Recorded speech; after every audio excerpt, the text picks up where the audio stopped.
Inilah yang menjadikan Syekh Abdullah bin Abdul Aziz bin Baz, mufti dan ulama besar Arab Saudi, sampai menangis ketika diberitakan kabar tentang perkembangan Danau Tiberias. Lalu apa kata beliau? Hadza zamanu khurujid dajjal.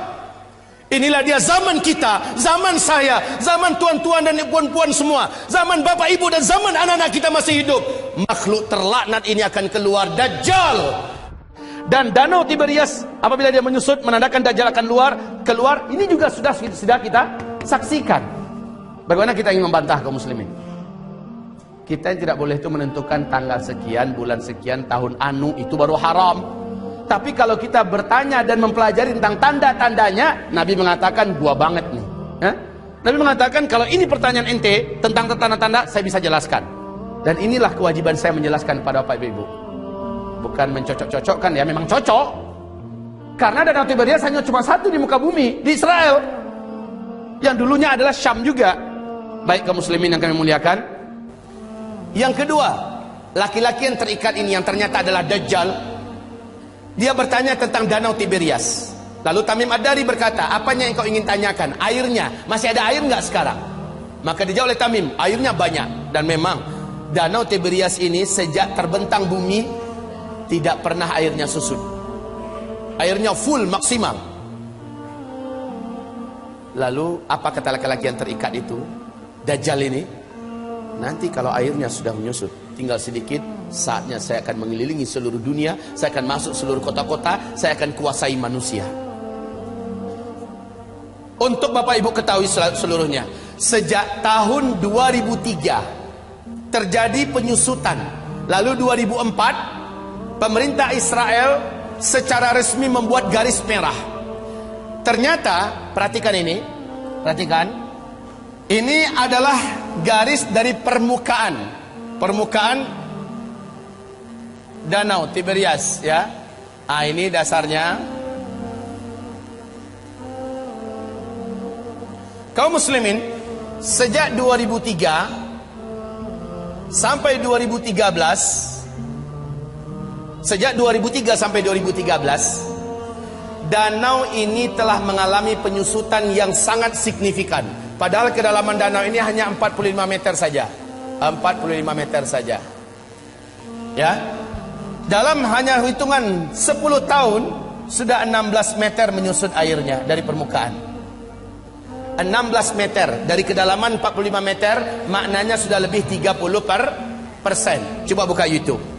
Buka YouTube, ada di situ acara televisi resmi pemerintahan Israel menyebutkan kepanikan dan ketakutan mereka yang tidak bisa disembunyikan. Sebab apa? Ini danau, airnya sumber air satu-satunya bangsa Yahudi di Israel. Mereka nggak punya sungai, mereka nggak punya mata air yang lain, cuma ini. Di sini untuk air minum, air cocok tanam, air mandi, segala-galanya dari sini sumbernya. Dan sekarang air itu menyusut. Kaum muslimin yang kami muliakan, 16 meter. Sudah seperti ini posisinya.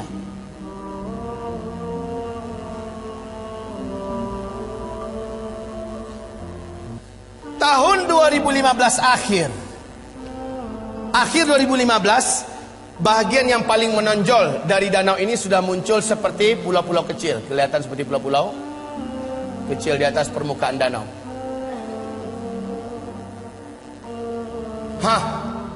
Kondisinya sekarang semakin menyusut. Awas, inilah yang menjadikan Syekh Abdullah bin Abdul Aziz bin Baz, mufti dan ulama besar Arab Saudi, sampai menangis ketika diberitakan kabar tentang perkembangan Danau Tiberias. Lalu apa kata beliau? Hadza zamanu khurujid dajjal. Inilah dia zaman kita, zaman saya, zaman tuan-tuan dan puan-puan semua, zaman bapak ibu dan zaman anak-anak kita masih hidup. Makhluk terlaknat ini akan keluar, Dajjal. La haula wa la quwata illa billahil aliyil azim. Penyusutan air ini sangat signifikan. Kecemasan dan ketakutan tidak dapat disembunyikan. Lihat gambarnya. Lihat ini. Dulu airnya masih tinggi. Ini kami benarkan untuk dicetak banyak. Silakan cetak banyak-banyak agar umat tahu. Ini dilihat dan hadisnya sangat jelas, fakta yang tidak dapat disembunyikan, nggak bisa ditutup-tutupi tentang keluar saat dekatnya keluarnya Dajjal. Baik kaum muslimin yang kami muliakan, kita lanjutkan. Lihat kondisi-kondisi yang ada di situ. Ini tahun 2013, 2015 sudah semakin menyusut.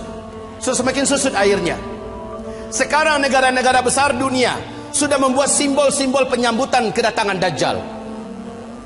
Seluruh negara-negara besar di dunia termasuk Arab Saudi. Lihat, Arab Saudi di Madinah, luar kota Madinah, sudah membangun istana kerajaan di satu bukit di luar kota Madinah. Lihat di sana. Dan kata Rasulullah, Dajjal nanti akan naik ketika dia tidak berhasil masuk Mekah, nggak berhasil masuk Madinah, dia naik ke atas salah satu bukit yang disebut dengan Bukit Qabisha atau Bukit Ba'guk, Bukit Garam. Para ulama sekarang dan orang-orang kota Madinah menyebutnya dengan Bukit Dajjal. Ternyata ketika Dajjal naik ke atas, dia menunjuk ke arah Masjid Nabawi. Dia berkata, itu adalah istana putihnya si Ahmad. Itu adalah istana putihnya si Ahmad. Ini hadis Rasulullah. Dajjal naik ke atas bukit itu dan menunjuk ke Masjid Nabawi dan berkata, itulah istana putihnya si Ahmad. Dalam keadaan geram, dia hantarkan kakinya 3 kali di atas bukit itu. Maka satu kota Madinah gempa. Akhirnya seluruh orang munafik keluar, orang-orang musyrik keluar dari Madinah dan bergabung dengan Dajjal. Itulah hari bersihnya Madinah dari kaum munafikin dan musyrikin. Kaum muslimin, istana putihnya Muhammad. Ketika Nabi melafazkan hadis itu, Masjid Nabawi macam apa bentuknya? Lantainya aja masih dari pasir. Tiang-tiangnya masih dari pohon kurma. Belum dikasih dinding. Lotengnya saja, atapnya saja masih dari pelepah kurma. Tapi ketika Dajjal mengatakan itulah istana putihnya si Ahmad, maka lihat keadaan istana putih itu enggak dengan Masjid Nabawi sekarang. Seolah-olah gambaran yang diceritakan oleh Rasulullah tentang ucapan Dajjal terjadinya di masa kita. Ya Allah ya Rabb.